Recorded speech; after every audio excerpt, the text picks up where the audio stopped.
Good afternoon, Sonor family. Today we have Aaron Edgar, and we've been talking about doing this for quite a while, and I'm glad we're finally getting around to it.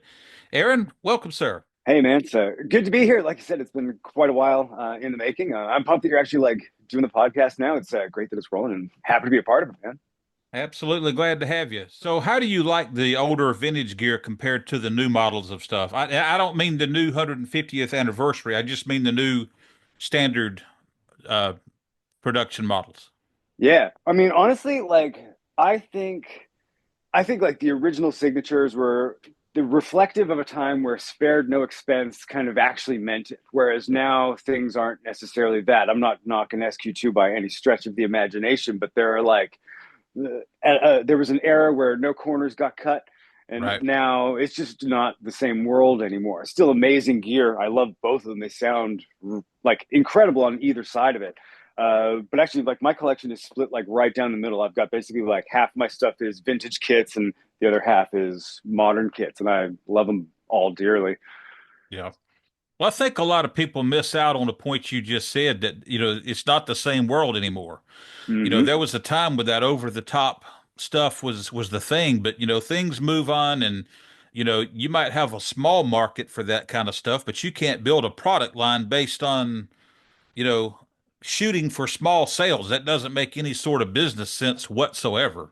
Exactly. And I mean, even with a company like Sonar, where like the people that love and use that gear are usually on the obsessive side. So it's like you would think that like maybe there's like a giant market for like the highest end stuff that could possibly drop, but there's still like, I mean, have they even sold out of all the anniversary stuff yet? I mean, I know those snares went pretty quick, but I bet you some of those kits are still available. Like, I think a lot of those kits are still available. I've got a couple of sites I'm watching to see when the availability stops. Haven't looked lately, but I've got a friend that owns a drum shop and he's got one of each of that of the four configurations.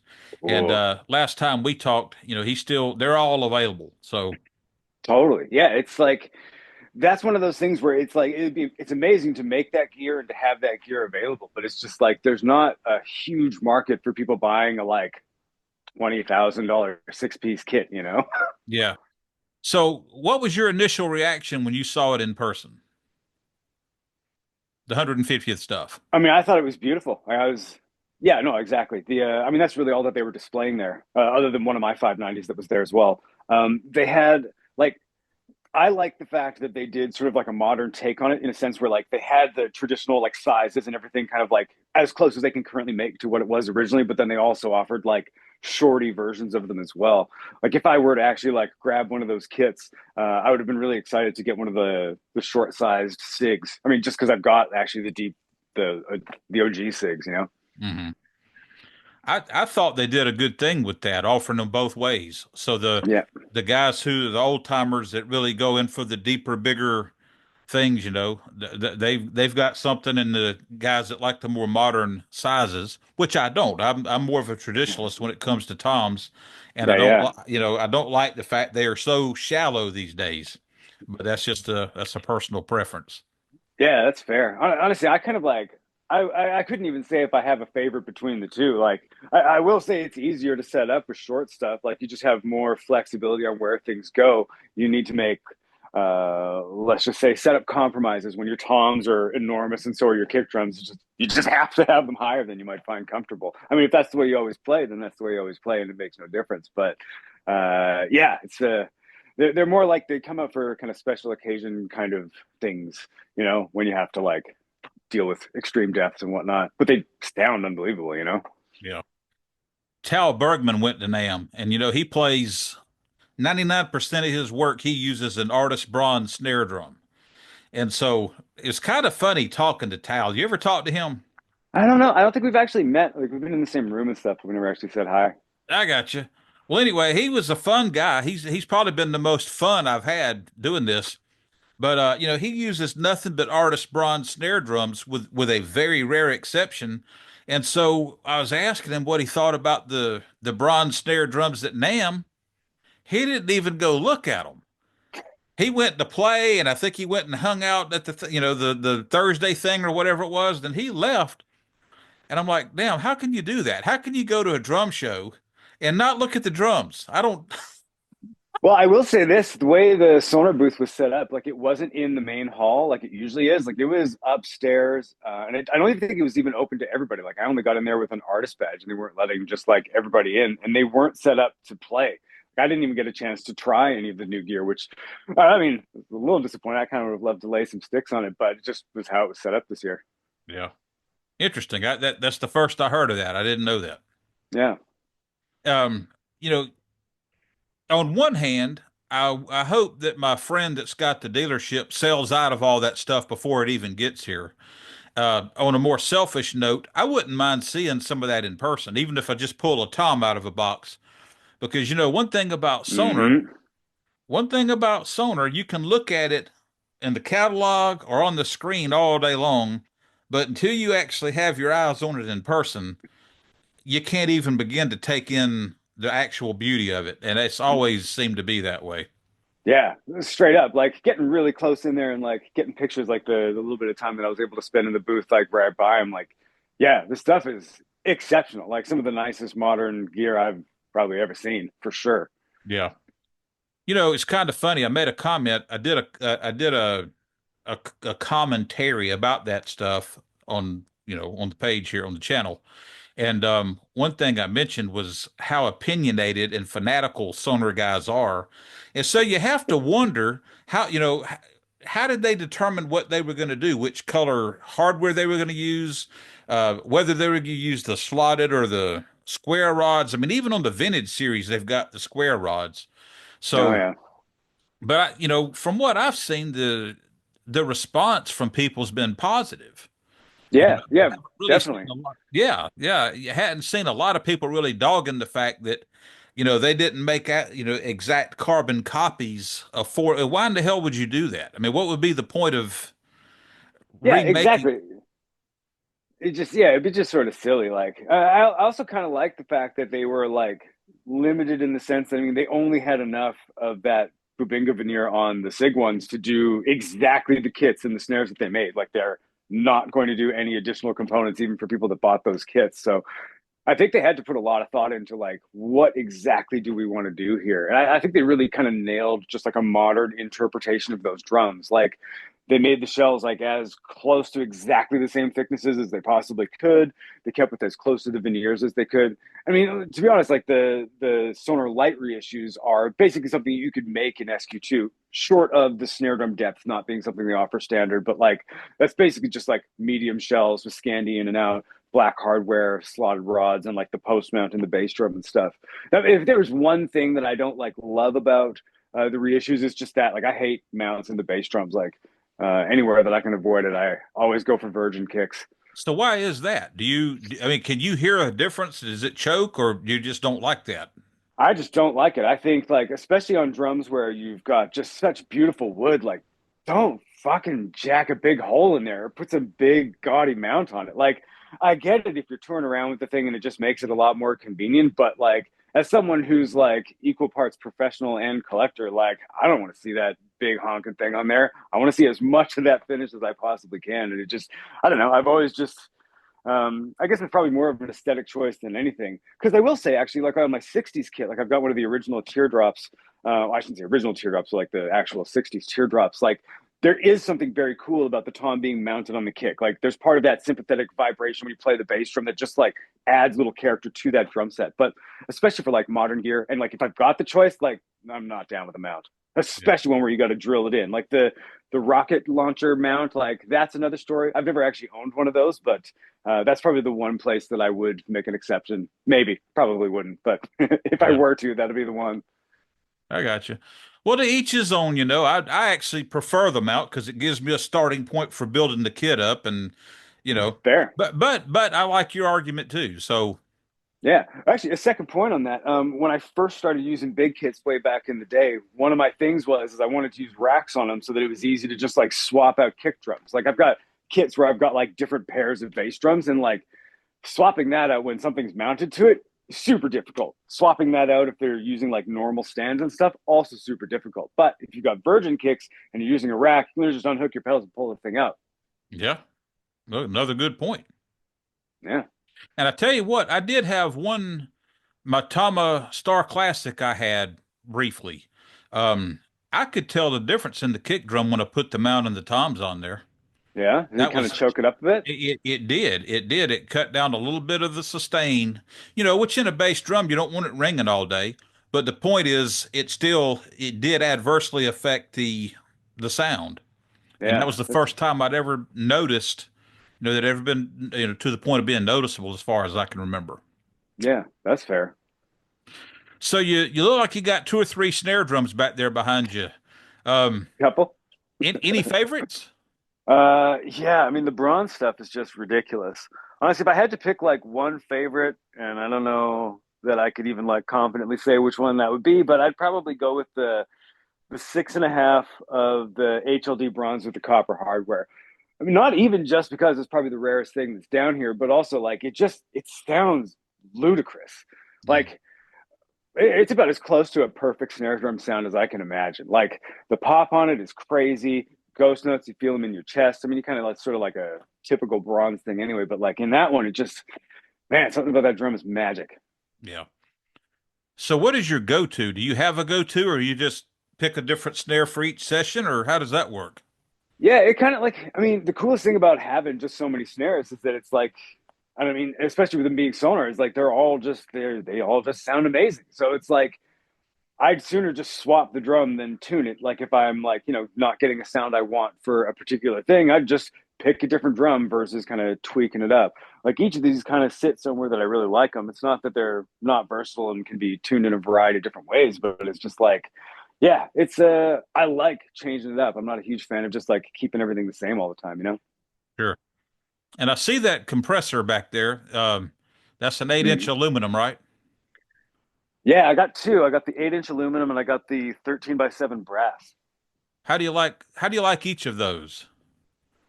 I actually like them both quite a bit. I've never really been like a huge brass snare fan, but that 13x7 is just it's really great sounding. It's just got like a nice pop to it. Like it's really clear. It's very articulate, which is super nice.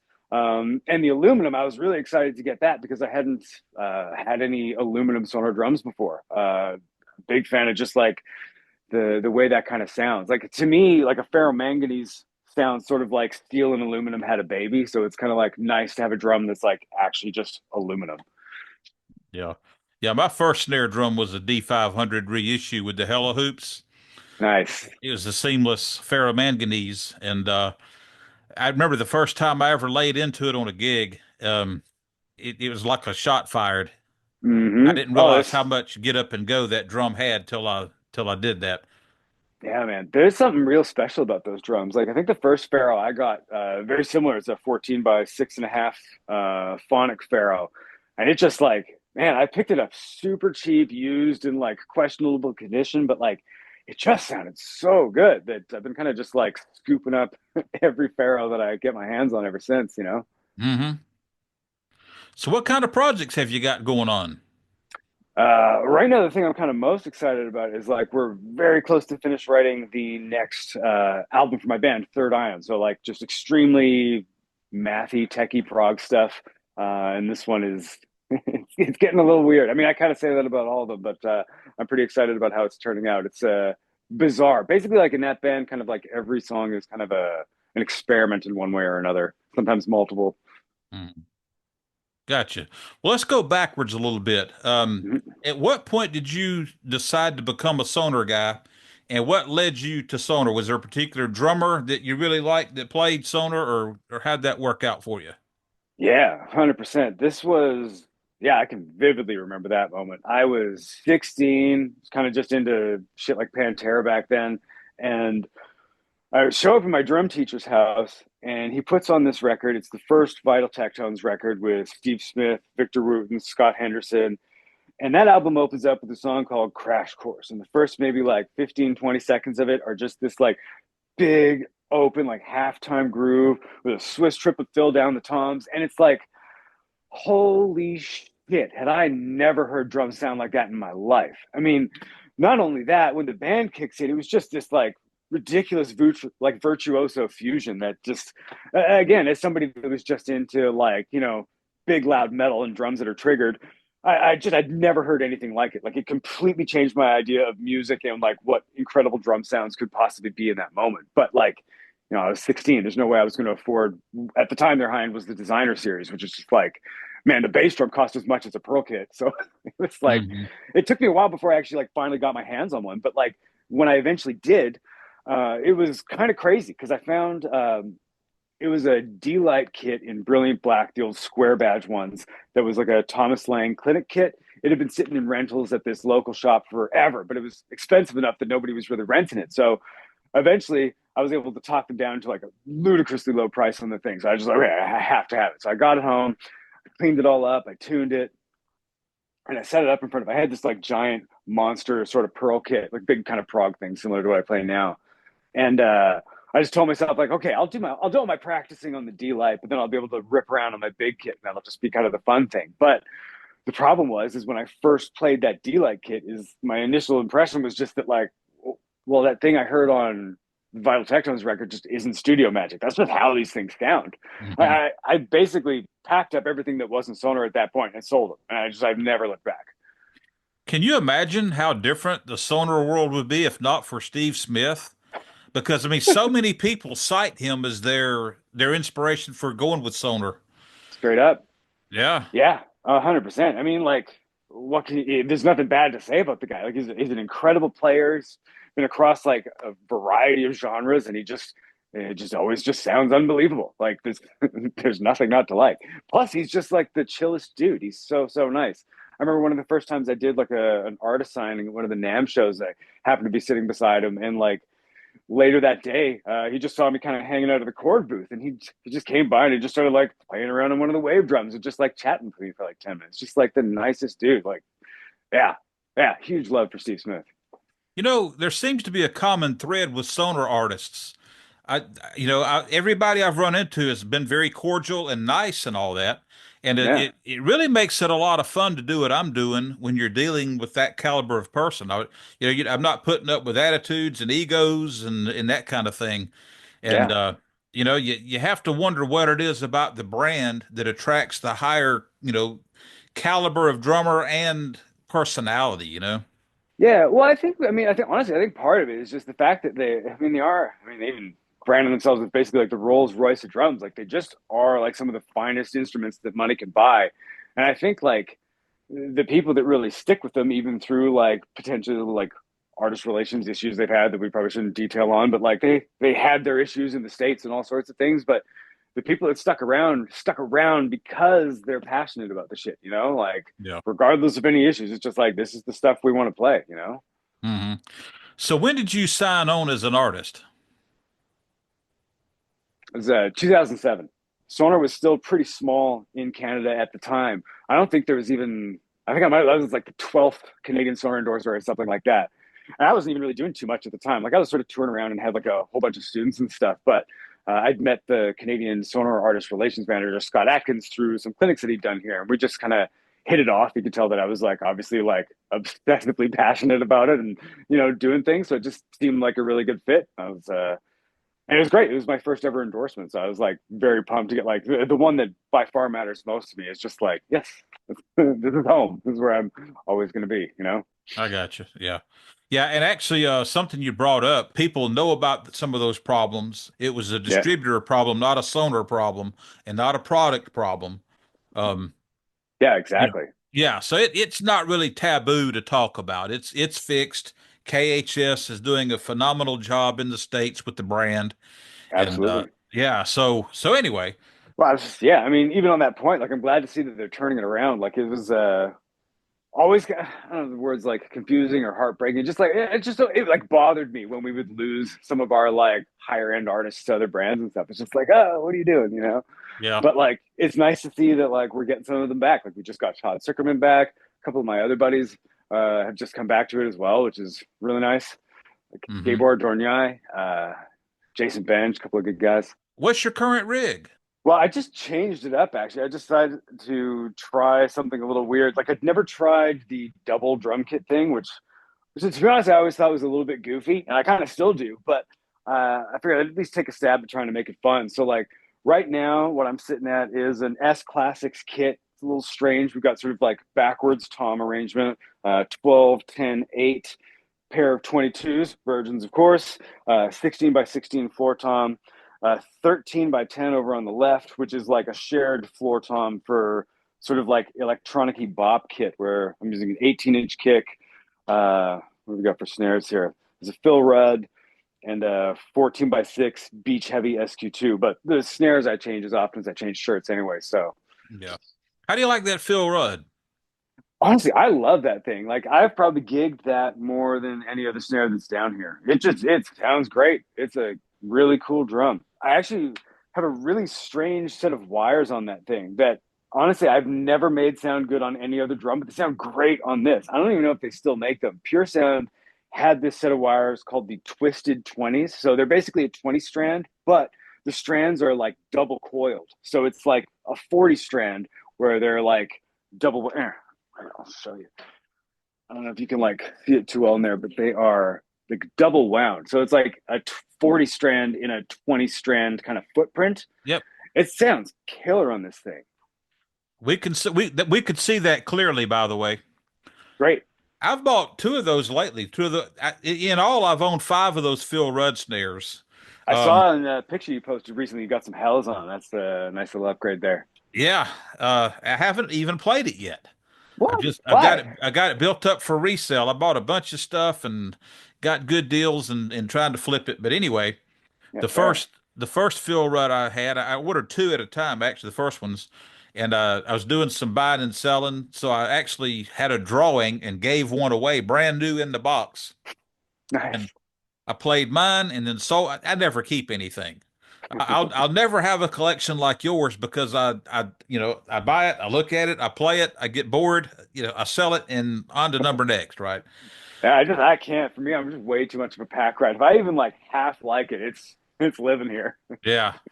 The thing I don't understand about that snare drum is why they didn't. I understand why eventually, the Phil Rudd aspect kind of lost momentum, but I don't understand why they didn't bring in a different chrome over brass. Because that was a very popular model. I mean, I've got Yeah. the first ones I got were the serial numbers were in the 300 range, Yeah, and mine too is like 384, I think.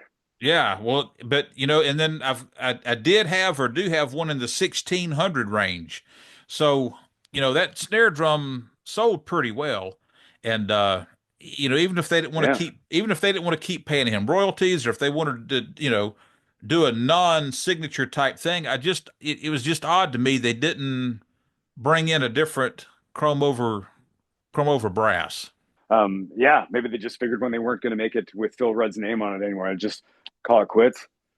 I mean, honestly, the kit that I've used live forever has been like the forest maple stuff. It's like the Chinese maple drums. Like they're inexpensive and they sound and feel reasonably close to the high end stuff that I've just never felt like it was worth like risking some of the crazy finishes that I keep all like museum quality in here, you know? Hmm. And it's like even like when they had the Ascent series, which I'm sad that they got rid of, like those drums are amazing. Like those drums were so good. I couldn't believe that they were selling them at that price point. It's sad that they stopped that series, you know? Yeah, I had a set of those, kind of on the order of the phonic shells. Yeah, very similar. But the bass drum would knock your head off. Yeah, I got one right in front of me. Those things are great. So do you have a different tour rig besides what you're using in the studio? Well, it depends on what I'm doing. You know, like again, most of the time when I'm playing out live, like the vast majority of the time, I'm taking out one of those select force kits. Like I basically had like all the toms, like 3 or 4 different bass drum sizes, so I can kind of just like make whatever I want out of that. You know? Hmm. Yeah. So whether I was touring with Third Ion or just doing some freelance stuff, it was always like some version of that. And so like when I buy a kit, I typically like get some extra parts along with it, like extra lugs and stuff. Like in my parts room, I can basically fix anything that breaks in here without having to ask anybody for help or anything, you know? Yeah. Well, that's smart, especially if it's the tools to make a living with. And Yeah.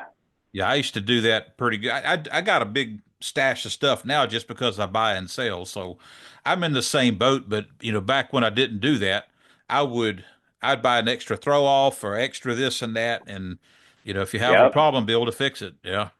Totally, totally. Every Friday, I've got a live show on Drumeo. We do a broadcast called Odd Times with Aaron Edgar. Today was part of our kind of deep dive into polyrhythmic overriding.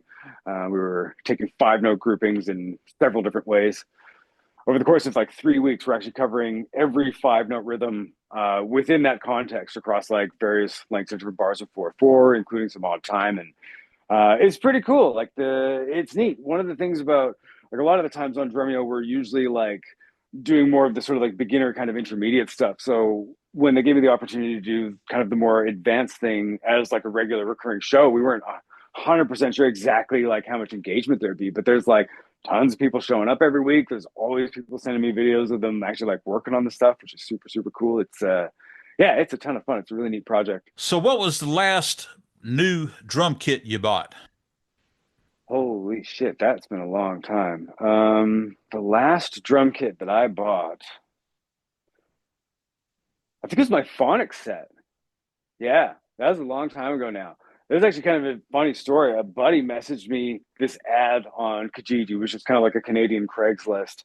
And it was just like Sonor drum kit, $700. And it was just a pile of just sort of like junky looking stuff in the first picture. But as I was scrolling through, I was like, wait a second, that's a Phonic kit. And as I started like seeing more of the pictures, it was two 24s, 14, 15, 16 rack toms, 18 floor tom, came with two snares, bunch of hardware, bunch of cymbals. And again, this is $700 Canadian. That's probably like 400 US. I couldn't give that guy my money fast enough. I literally drove like 25 hours over to Calgary to pick this damn thing up. And it was just like, man, I got it home. I cleaned it up. I mean, granted, it's not in the greatest of condition, but for $700, I didn't give a shit. And I sold like half the hardware, some of the cymbals. I kept the snare drums, all the drums, and again, like some of all the rest of it. And I made more than I spent on the damn thing.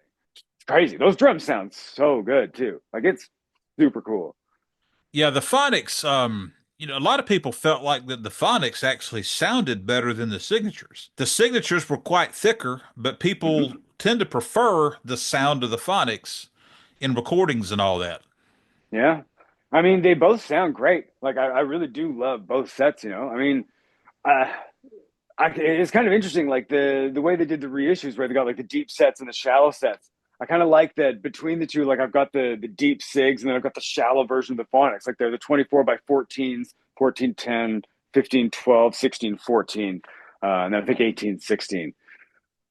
Yeah, it's neat. They're just a very different sound, especially with the different depths. I guess I don't really have like a direct comparison. Like I never had the phonic pluses or anything like that to A, B, M with my SIGs, you know. I've got 222 Virgin, like first runs, like both of my kicks are like sub 100 serial numbers. It's like 32 and 86, I think. And I've got basically 8, 10, 12, 13, 14, 15, 16. And I've actually got a six that isn't finished being paid for, but I have a six coming. Hmm. I got you. Do you have a favored bass drum depth? Like lately, I've realized that 14 for the kind of music I play, 14 seems to be optimal. I've always wanted the big 18, and 16 sometimes, but for me, I'm able to get better response out of the 14 unless I'm just kicking the hell out of something. That's a good point. Like the shallow drums, like they really do something special, like you said, for the response specifically. But kind of like how I just like having a bazillion different snare drum options.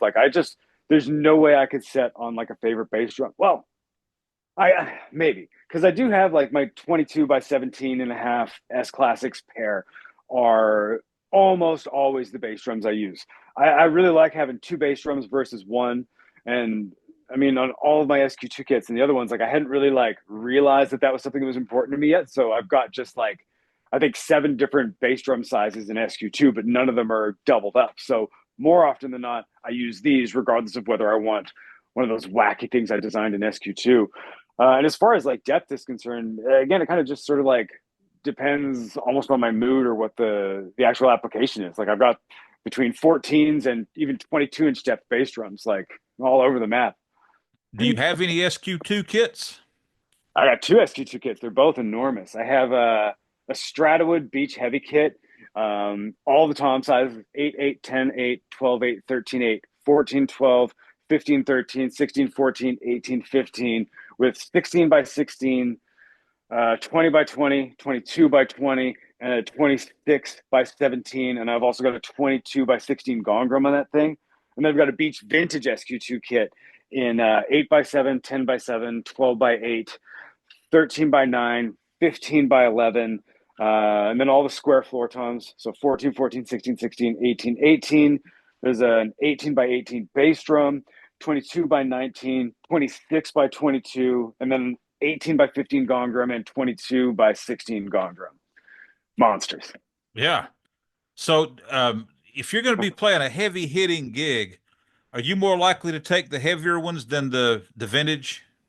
Yeah, honestly, the heavier ones sound like hands down better than the vintage ones. Yeah. Like, no question. It's like the Beach Heavies are my favorite kit. They're why I tattooed the Sonor mallet logo on my neck.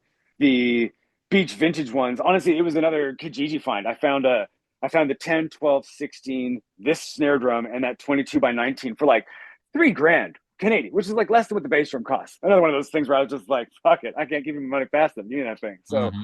I went and I got it and just kind of like filled it out.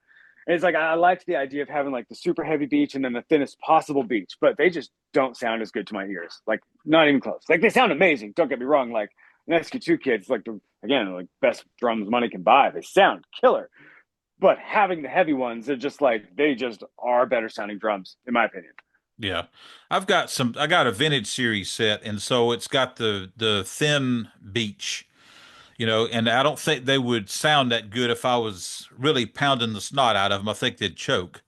Yeah, that's fair. I mean, that also maybe why I probably prefer the heavy ones. Like I like hitting from here. It feels so good to just lay into those damn things, right? Oh yeah. Yep. And I tell you Yeah. what, DCP did a comparison video couple years ago, and funny enough, my favorite sound they had. Are you familiar with the one of the video I'm talking about? I'm not sure if I've seen it. Honestly, like with drum videos being my job, I kind of like don't watch a whole ton of drum videos all I the got time. you. Well, what they did is they ordered 13 SQ2 drum sets. They ordered the same exact configuration in all the wood sizes and in the Acrylic. acrylic. Yeah, that. I knew. I was just seeing if you was paying attention. So so then they did a comparison. Everything was tuned the same. All the micings were, everything was the same. And the funny thing to me is that I would have thought I'd have been a heavy beech guy, but it turned out my favorite was the heavy birch, Interesting. which heavy birch doesn't even track with the reason they brought birch into shell manufacturing to start with, is because it's very machinable and rigid, even in thinner layups. Yeah, yeah. So typically you just automatically default to a thin shell when you think of birch, but the heavy birch. As a matter of fact, I sent that same link to Ron Wixo with Steve Miller Band, and they wound up buying a heavy birch shell for the tour for their touring rig. Cool. Based on that video. So That's that's neat. I would love to play a heavy birch kit. The only heavy birch drum that I've got, like I've got the obviously the S Classics, which are the thin, medium bass drums, but I found another Kijiji find. What a golden madrone heavy birch 13 by 8. That sounds pretty fantastic too. But again, snare drums, you can't really like tell exactly like how juicy those toms would sound. I wish I would have bought a Golden Madrone kit when they still had that veneer available. I've just got 2 drums. I've got a maple heavy 14 by 8 and that 13 by 8 birch heavy that I found used a little while ago. yeah. Gavin Harrison said that Golden Madrone looked like something Liberace would have ordered. I can see that. It's like, yeah, it's so over the top. It's like one of the craziest figured woods ever. Yeah. I love it. And then they wound up killing the Golden Madrone for whatever reason. Yeah, I think the reason was is that they weren't able to get large sheets of it. Like it only came in like a maximum usable size of 18 inch. So if you had actually like checked out some of the kits in the configurator, if you chose Golden Madrone, you weren't able to get the 20 or 22-inch depth on the bass drum. It was only 18 was as big as they'd go because they didn't want to have like horizontal seams on it as well as the vertical seams. but Yeah. I've heard it suggested that they either were having trouble matching it, or maybe it was discoloring or something, so you couldn't like Mm. the black and white tribal, the black tribal white, that was discoloring pretty quick. Yep. So when people were trying to order toms, you got two different colors. So Totally. Yeah, because I remember like when I was at the factory, they had already stopped using Golden Madrone as one of their veneers, but they had like a little kind of pile of it there. So I was kind of just asking about it, and that's sticking out to me as what they told me is like why they weren't using it anymore.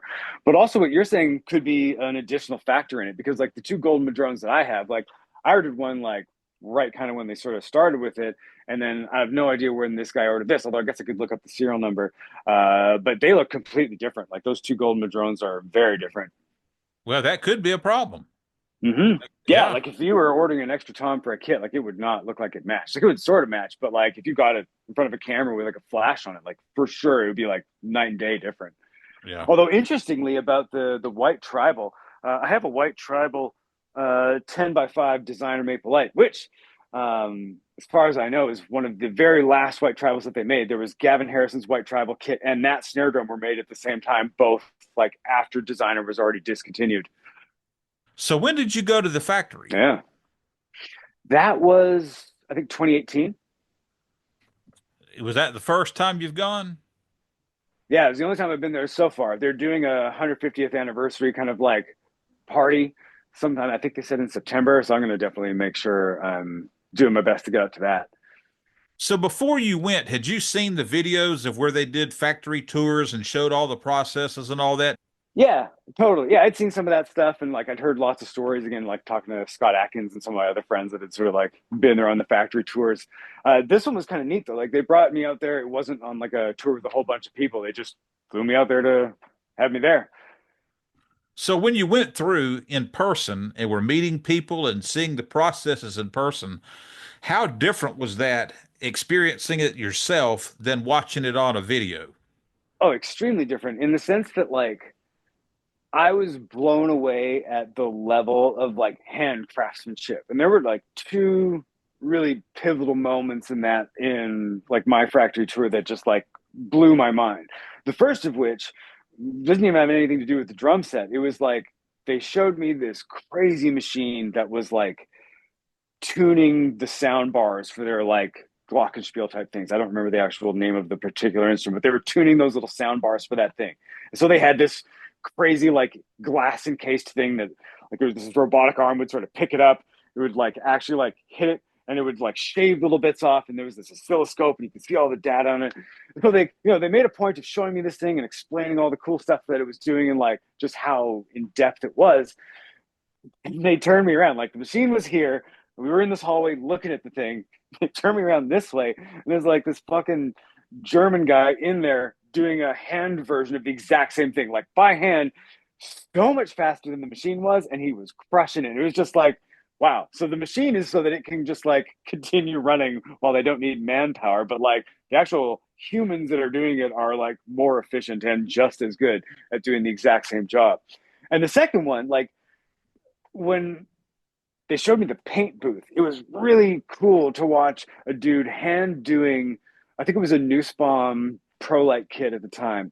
And like the finishes are so consistent, you would assume that it was machine done. But like this dude had just like a paint sprayer in one hand and he was hand turning the drum in his other hand. And man, he got those drums perfect so quickly that I couldn't even believe what I was seeing. Kind of similar to like the comparison between the soundbar tuning. It's just like you would expect a machine to do a better job than a human, but like I couldn't imagine a machine doing what I just saw this guy do. That was like one pass perfect. Next one pass perfect. It was bizarre. As I understand it, the only thing that's computer done is the drilling of the holes in the shells. Is that right? Mm, that sounds right to me. Yeah, they definitely have that done by machine. And that is certainly something you want accurate. I mean, Gretsch does it the old-fashioned way and quite frequently wrong. Yeah, yeah, that's one of the places where like, yeah, I'll just agree with you flat out. Like, I would like a machine to do them as perfectly as they do it. Yeah. And they've got an amazing thing going on. And for somebody that doesn't understand the brand and the history and all the Mhm. nuances of what all they do, it's just hard to really get why Sonor guys are so fanatical. Yeah, man. Well, yeah, I don't know. There's something real just special about these drums, you know? Like it's tough to get kind of excited about anything else after you've kind of like really stunk in and like heard and played the stuff and experienced it firsthand. Like I've probably played, well, I shouldn't say every brand, but like the vast majority of brands, at the very least all the big brands and backline across the years and whatnot. And it's just like it's just not even close, you know? Like I won't shit on any other brands or anything like that, but there's definitely been times where I'm like playing a backline kit and the toms are just fucking depressing compared to like any of this stuff, you know? Any other takeaways from the factory? Those were kind of like those were sort of the biggest ones. Like just like walking through the veneer room was really cool. Just watching the handmade process of it all. Like it was interesting to me the fact that like most people that are actually at Bad Barrelberg in the factory making the drums aren't even drummers. They're just like craftspeople that are incredible at what they do. And it's interesting to me. I just yeah, I'm not even sure there's anything really else to articulate about that, but it's just like it was neat. It was unexpected. I would imagine like everybody plays and is excited about the gear and like playing drums and doing that is kind of their life, and they just dedicate themselves to making it. Just like nope, we got people that are really good at fucking painting. We got people that are really good with wood and all the other various jobs, and they're just people that are excellent at their craft. It's awesome. So did you have a schlitzel while you were in Germany? I didn't. What did you have? What kind of food and drink did you have that you really enjoyed while you were there? I don't really remember, honestly. Yeah, I was kind Okay. of just like I was stoked about the gear and all that kind of stuff. I think one of the non-drum things that I found exciting was exciting might not be the right word, but I thought it was just interesting that like the buildings there had, like they had this tradition of like the names of the people that had kind of like occupied those buildings and lived there were just like on the buildings, and that was a thing that was sort of all over the place. And it was like this weird, I shouldn't say weird, but this very like traditional old place that I was at. It was Alta Schule, I think was the hotel that I was at, which roughly translates to like old school, as in it was like originally an old school. So very literal naming, quite a very German way to do it. But yeah, it was just kind of, I don't know, it was neat. Uh, yeah, I didn't really get too much into the food there. Like I don't really do breakfast. Like I've been kind of just intermittent fasting forever. And they thought that was really weird. They apparently have like really great breakfasts there, but I was just like I'm just not hungry anymore. I couldn't do it. I didn't try it. So So have you got any parting words for us? uh, I don't know, man. Just like Sonor drums are the best drums the money can buy. They sound amazing. They look amazing. You really can't do any better. All you guys out there playing other drums, you're wrong.